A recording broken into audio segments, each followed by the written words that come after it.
Plus 0,3% de ventes en 2018. En un an, le marché corrézien de l'immobilier est resté stable. Mais depuis janvier 2019, dans cette agence de Brive, c'est l'embellie.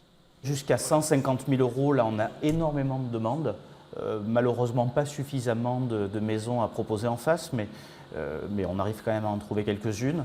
En hausse de plus de 8%, le prix médian des maisons anciennes dans le département est estimé à 105 000 €. En revanche, la tendance n'est pas à l'optimisme dans le neuf. Le nombre de permis de construire a chuté de 15,2%. Ce constructeur espère un regain d'activité.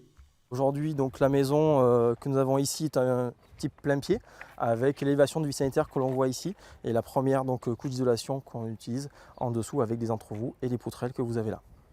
Une maison qui fait à peu près entre 125 et 130 mètres carrés de surface habitable.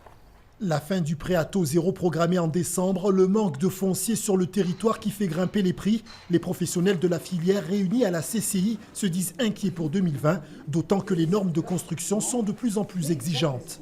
En termes de clientèle, une demande certes d'accession sur du neuf, mais du neuf toujours à petit prix. Or aujourd'hui, si on veut être dans les normes de la construction et surtout conserver un développement durable, on se retrouve sur des prix quand même supérieurs avec des réglementations quand même très importantes.